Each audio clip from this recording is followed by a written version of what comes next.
Nigeria is richly blessed with raw materials, from crude oil to solid minerals and vast agricultural produce. Yet for decades, the nation has relied heavily on exporting these resources while importing finished goods at higher prices. Tonight, we examine a critical question. Can Nigeria move beyond being just a supplier of raw materials and build a strong manufacturing base? From raw materials to manufacturing, can Nigeria finally escape the dependency trap? I guess tonight is Oluwemimo Joseph Osanikwe, Director General of National Automotive Design and Development Council. Good evening to you, Mr. Osanikwe. Thank you very much for joining me on the program. Good to see you, sir. Good evening. Thank you for having me on your show, Olajimaka. Thank you, sir. So we as Nigerians, we've been looking forward to a day where this country would eventually become a manufacturing production nation. But, year on year, different administrations come and go, but we never get to achieve that. This is a country that has raw materials like lithium, iron ore, and petrochemical inputs, yet we remain largely import dependent. What exactly is wrong? Yes, what I think accounted for this, part of it has to do with the industrial policy, because you have to have, if you want to embark on a journey, you need to have a compass to direct you. And in that, you need something, especially in industrialization, you need the compass there, the industrial policy of the nation. And that's where this particular administration starts from. So the administration started by looking at the existing, what we have done in the past concerning the industrial policy. And next week, the administration put together the administration of our president, Asiwaju Bola Ahmed Tinubu, working with the Ministry of Industry, Trade and Investment. So they are putting together the industrial policy for the country. And that policy is going to be launched next week. With that policy that they are putting in place, already outline all the major steps that we need to take.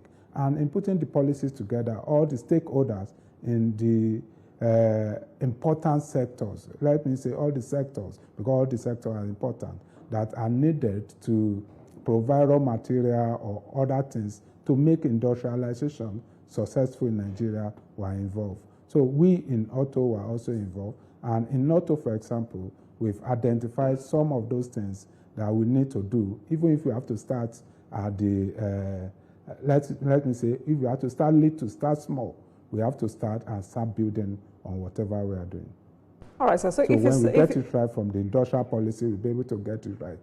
So if you say that Nigeria's industrial failure is primarily a policy design problem, why should Nigerians trust that this policy we're looking forward to will work this time? Yes, the why I believe this one will work is because in putting this together, every segment and stakeholder involved in industrialization were involved. This is not just a document put together by the government.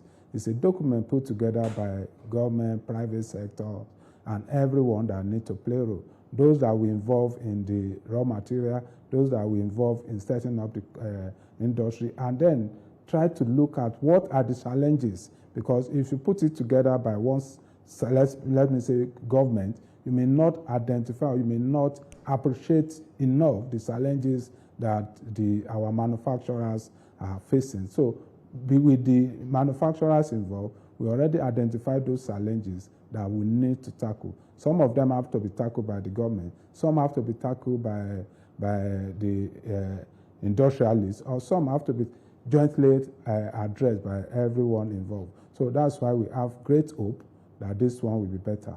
And for us in Auto also, we have hope that we can start doing something based on what we have learned in the past.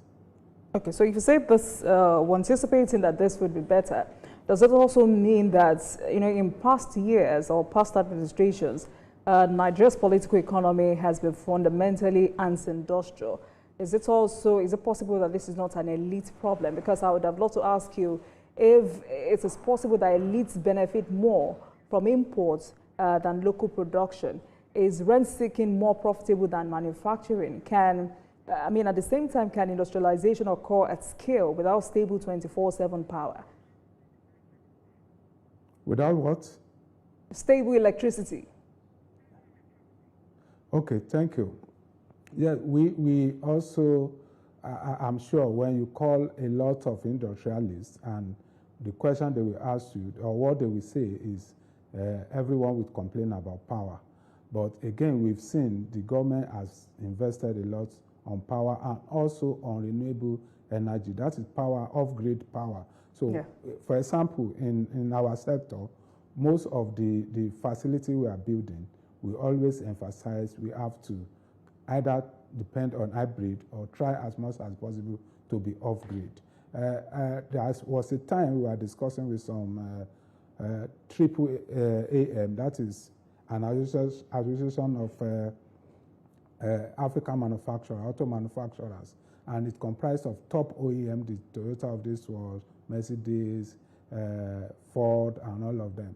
And what again they mentioned was infrastructure that we don't have, and one of them happened to be power. But again, when we brought them down and they realized what we have on ground, they said power is no longer the main determinant, because they know that with CNG that we have, the gas we have, by the time you use gas turbine, you can use gas. Use gas to power the whole process, the whole manufacturing process. We have one of the biggest tricycle and two-wheeler assembler in the whole West Africa, if not the whole Africa. They are 100% on solar energy, not on, they are off-grid, and they are working day and night. And we have an assembler, one of CKD assembler in Nigeria, they are 100% on gas. So it shows that we can run on gas off-grid. So it may be a little bit it may cost a bit in terms of acquisition to put it in place, but it's something that can be overcome. Mm. So the council is asking the federal government to do something very fundamental, but before I get to that, our country, Nigeria, remains one of Africa's largest automotive markets. We're driven by a population of over 200 million people and increasing mobility demand. But despite all of this, there's this high demand for imported vehicles. I mean, we call it Tokumbo cars, dominating and making up the large majority of vehicles on Nigerian roads and suppressing demand for locally built alternatives. Why has it not translated to local production? Is it the same challenge? Okay, yes, we have the challenge, number one, and then we have the pricing. When you look at most of the people that patronize used vehicle or pre-owned vehicle, the one we call Tokumbo. Mm. So most of this one, because of the price, they look at the price structure. By the time they want to take that decision to buy, it's not about the safety or the quality. It is about what the money they have can go for.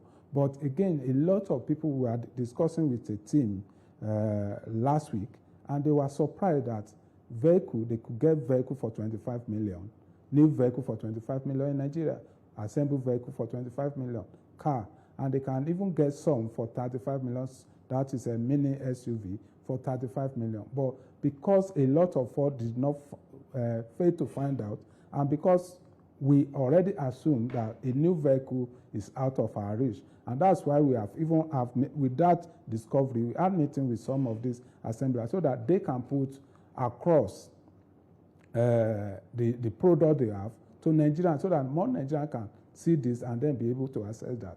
And also the federal government is tackling this by providing through credit card finance, that is consumer credits, for whoever that want to buy made in Nigeria car, because we realize that the major determinant here has to do with the pricing.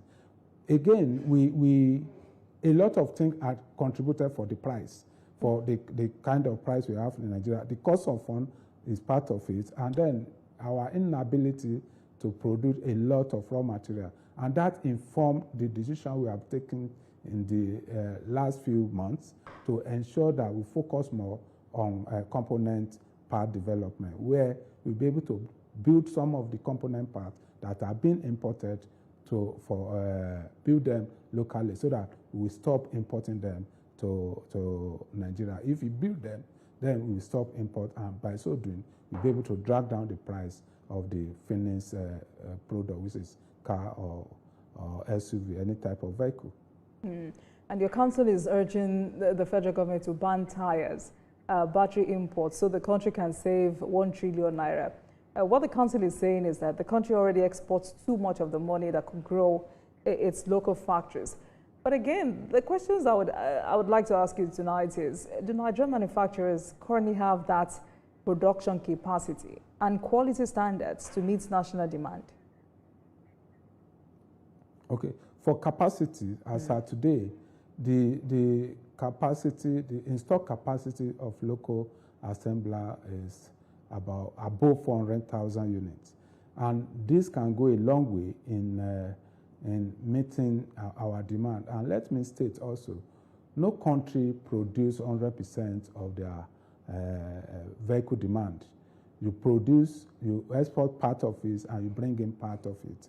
You go to South Africa, they still bring in a lot of luxury vehicle because they produce low-end vehicle, economy vehicles, so to say. And then you go to other countries like that. So some still produce. So if we meet the demand, if we can produce to capacity, even 80% capacity, some that still want to buy top-end vehicle, we still import.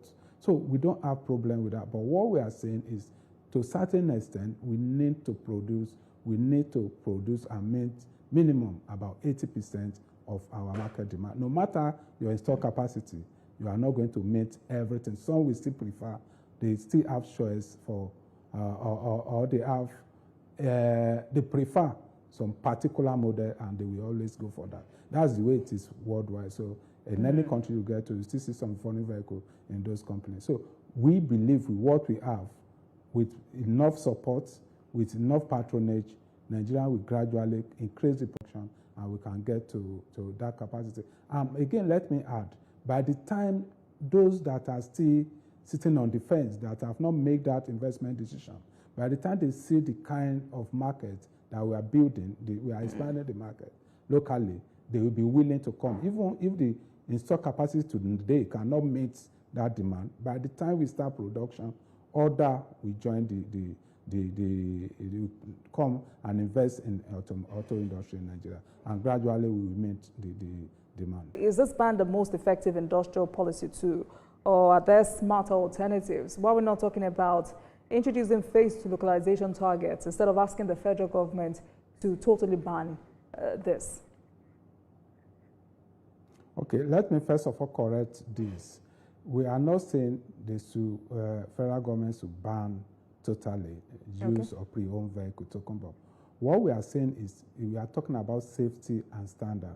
Safety in that any vehicle used or even new that have to come to country have to meet minimum standard. For example, for new vehicle coming in, they have to come with some cap issued by SON, which means SON has verified that the process the vehicle passed through, that the parts and the coupling and the assembling, the manufacturing has met international standard or standard specified by SON. But we don't have that one for used vehicle. And the used vehicle are more at risk. People are more at risk using used vehicle than even the new vehicle. So what we are saying is, for any used vehicle to come to Nigeria, let it meet minimum standards specified by SON. And that's why we are saying SON, we met SON, and we are working on that so that those vehicles that have been declared as off-road or end of life in some country or in some countries don't find their way to Nigeria. So that's first thing we are talking about. By so doing, first of all, we'll be able to guarantee that Nigerians get value for their money. Nigerians get value, get the product they ask for. Because if you give someone that thought is buying a vehicle for 10 million, and at the end of the day, the value of the vehicle you have just bought is like 4 million because what he's buying was far in terms of value lower than what he's paying for. Because you didn't know, you won't know that those vehicles have one defect or the other. And that's why we are saying For them to come, let them carry some certification. Let them be certified in the origin country before they get to Nigeria, and that have to be done through SON. So that's what we are asking for. But if we do that, it means the vehicle that will come, we meet the minimum standard, and then our own locally assembled vehicle will be able to compete favorably in time of pricing and then in time of quality with those ones. Okay, and I remember that just a week ago, the council organized a sensitization workshop where you spoke about revitalizing the automotive value chain. First, what was that about? Is there data on the current capacity utilization of Nigeria's tire and battery manufacturers? Yes, we are picking the value chain one after the other. You know, I mentioned component part development, and we are focusing now on tire and battery, because every vehicle you see on Nigerian road has to use tire and use battery. So we have the technology, and the technology is easier than when you want to manufacture the electrical part of the motor vehicle. So we look at battery, for example. Let's look at lead acid battery. Lead acid battery, we have seen companies that can manufacture a lead battery using material, 95% local material. So which means if you can do that one and we produce that and sell it, it means 95% of the material is locally based, is sourced locally. And then when you now add the labor to it, it means the local content has increased from, let's say, 95 to like 97, 98. So, and this is what we are asking for. We have this one produced. Again, they may find it difficult to compete with the one coming from either, I don't want to mention countries, but from some part of the world. And what we are saying also is, if we produce and we can match what they produce from the foreign land, we'll be able to sell.